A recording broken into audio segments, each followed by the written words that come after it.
नमस्कार दोस्तों, जय श्री कृष्ण, राधे राधे। माघ मास का 12वां अध्याय। यमदूत कहने लगा कि जो कोई प्रसंगवश भी एकादशी के व्रत को करता है वह दुखों को प्राप्त नहीं होता। मास की दोनों एकादशी भगवान पद्मनाभ के दिन हैं। जब तक मनुष्य इन दिनों में व्रत नहीं करता उसके शरीर में पाप बने रहते हैं। हजारों अश्वमेध, सैकड़ों वाजपेयी यज्ञ एकादशी व्रत की 16वीं कला के बराबर भी नहीं है। एकादशी के दिन व्रत करने से 11 इंद्रियों से किए गए सब पाप नष्ट हो जाते हैं। गंगा, गया, काशी, पुष्कर, कुरुक्षेत्र, यमुना, चंद्रभागा कोई भी एकादशी के तुल्य नहीं है। इस दिन व्रत करके मनुष्य अनायास ही वैकुंठ लोक को प्राप्त करता है। एकादशी को व्रत और रात्रि जागरण करने से माता पिता और स्त्री के कुल की 10-10 पीढ़ियां उद्धार पाती हैं और वह पीतांबरधारी होकर भगवान के निकट रहते हैं। बाल, युवा और वृद्ध सब तथा पापी भी व्रत करने से नरक में नहीं जाते। यमदूत कहते हैं कि हे वैश्य, मैं सूक्ष्म में तुमसे नरक से बचने का धर्म कहता हूँ। मन, कर्म और वचन से प्राणी मात्र का द्रोह न करना, इंद्रियों को वश में रखना, दान देना, भगवान की सेवा करना, नियम पूर्वक वर्णाश्रय धर्म का पालन करना, इन कर्मों के करने से मनुष्य नरक से बचा रहता है। स्वर्ग प्राप्त करने की इच्छा से मनुष्य गरीब भी हो तो भी जूता, छतरी, अन्न, धन, जल कुछ न कुछ दान देता रहे। दान देने वाला मनुष्य कभी यम की यातना को नहीं भोगता तथा दीर्घ आयु और धनी होता है। बहुत कहने से ही क्या, अधर्म से ही मनुष्य बुरी गति को प्राप्त होता है। मनुष्य सदैव धर्म के कार्यों से ही स्वर्ग प्राप्त कर सकता है, इसलिए बाल्यावस्था से ही धर्म के कार्यों का अभ्यास करना चाहिए। श्रीमद् भगवद गीता का 13वां अध्याय।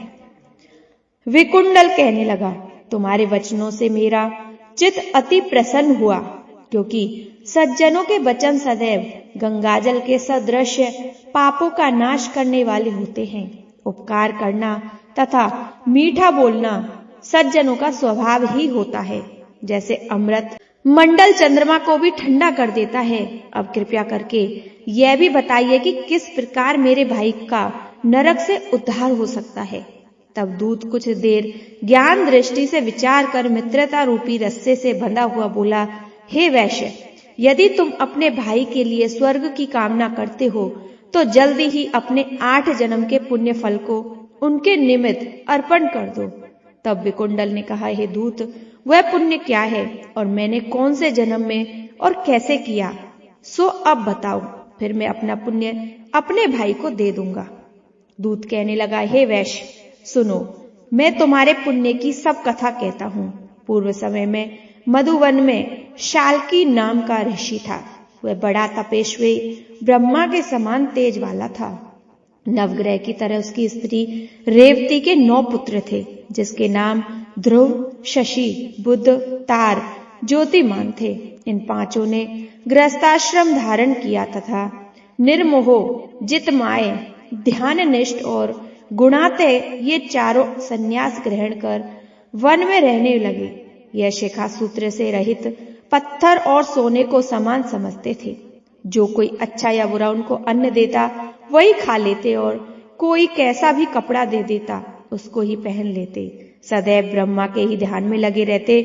इन चारों ने व्रत, शीत, निद्रा और आहार सबको जीत लिया। बस चर अचर को विष्णु रूप समझते हुए मौन धारण करके संसार में विचरने लगे। वे चारों महात्मा तुम्हारे घर आए। जब तुमने मध्याह्न के समय भूखे प्यासे इनको आंगन में देखा तो तुमने गदगद कंठ से आंखों में आंसू भरकर इनको नमस्कार करके इनका बड़ा आदर सत्कार किया।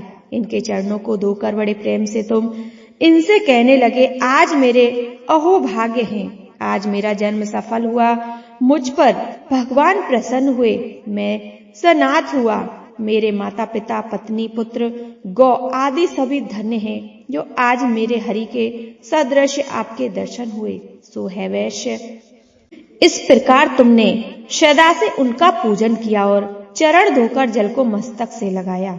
फिर विधि पूर्वक इनका पूजन करके तुमने इन सन्यासियों को भोजन कराया।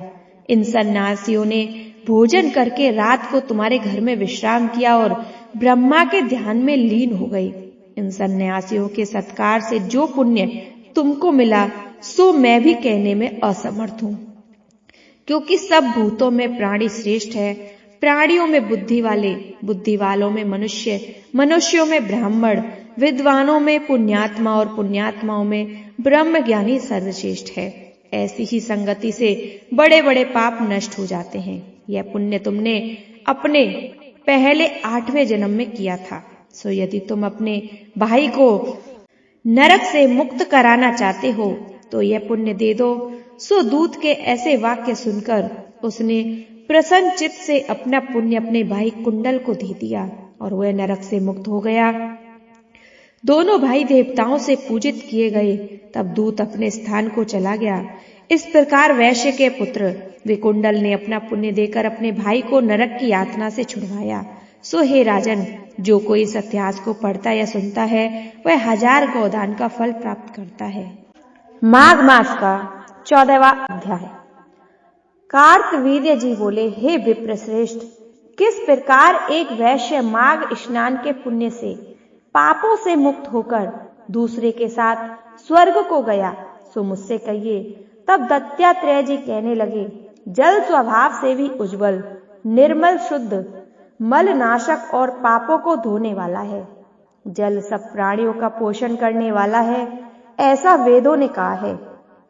मकर के सूर्य माघ मास में गौ के पैर डूबने योग्य जल से भी स्नान करने से मनुष्य स्वर्ग को प्राप्त हो जाता है। यदि सारा मास स्नान करने से अशक्त हो तो 3 दिन ही स्नान करने से पापों का नाश होता है। जो व्यक्ति थोड़ा ही दान करे वह भी धनी और दीर्घायु होता है। 5 दिन स्नान करने से चंद्रमा के सदृश शोभायमान होता है। इसलिए अपना शुभ चाहने वालों को माघ मास से 12 स्नान करने चाहिए। अब माघ मास में स्नान करने वालों के नियम कहता हूँ। अधिक भोजन का उपयोग नहीं करना चाहिए। भूमि पर सोना चाहिए। भगवान की त्रिकाल पूजा करनी चाहिए। ईंधन, वस्त्र, कंबल, जूता, कुमकुम, घृत, तेल, कपास, रुई, वस्त्र तथा अन्न का दान करना चाहिए। दूसरे की अग्नि न तपे, ब्राह्मणों को भोजन न कराए और उनको दक्षिणा दे तथा एकादशी के नियम से माघ स्नान का उद्यापन करे। भगवान से प्रार्थना करे, हे देव, इन स्नान का मुझको यथोक्त फल दीजिए। मौन रहकर मंत्र का उच्चारण करे, फिर भगवान का स्मरण करे।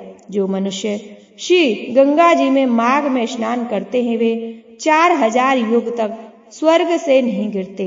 जो कोई माघ मास में गंगा और यमुना का स्नान करता है वह प्रतिदिन 1000 कपिला गौ के दान का फल पाता है। माघ मास का 15वां अध्याय। दत्तात्रेय जी कहने लगे, हे राजन, प्रजापति ने पापों के नाश के लिए प्रयाग तीर्थ की रचना की। सफेद गंगा जी और काली यमुना जी के जल की धारा में स्नान का महत्व भली प्रकार सुनो। जो इस संगम में माघ मास में स्नान करता है वह गर्भ योनि में नहीं आता। भगवान विष्णु की दुर्गम माया माघ में प्रयाग तीर्थ पर सब नष्ट कर देती है। माघ मास में प्रयाग में स्नान करने से मनुष्य अच्छे भोगों को भोगकर ब्रह्मा को प्राप्त होता है। माघ मास तथा मकर के सूर्य में जो प्रयाग में स्नान करता है उसके पुण्यों की गिनती चित्रगुप्त भी नहीं कर सकता। 100 वर्ष तक निराहार रहकर जो पुण्य प्राप्त होता है वही फल माघ मास में 3 दिन प्रयाग में स्नान करने से होता है।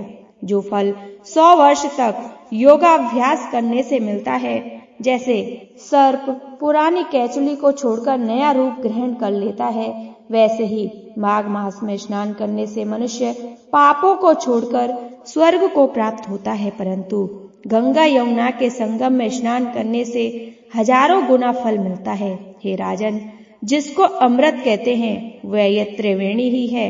ब्रह्मा, शिव, रुद्र, आदित्य, मरुतगत, गंधर्व, लोकपाल, यक्ष, गुहाक, किन्नर, अड़िमड़ी गुणों से सिद्ध, तत्वज्ञानी, ब्रह्मज्ञानी, ब्राह्मणी, पार्वती, लक्ष्मी, शची, नैना, दिति, अदिति, संपूर्ण देव पत्नियां तथा नागों की स्त्रियों, घृताची, मेनका, उर्वशी, रंभा, तिलोत्तमा, अप्सरा गण और सब पितर मनुष्य गण कलयुग में गुप्त और सत्ययुग में प्रत्यक्ष सब देवता माघ मास में स्नान करने के लिए आते हैं। इन दिनों माघ मास में प्रयाग में स्नान करने से जो फल मिलता है वह ईश्वर ही कह सकता है। मनुष्य में कहने की शक्ति नहीं। हजारों अश्वमेध यज्ञ करने से भी यह फल प्राप्त नहीं होता।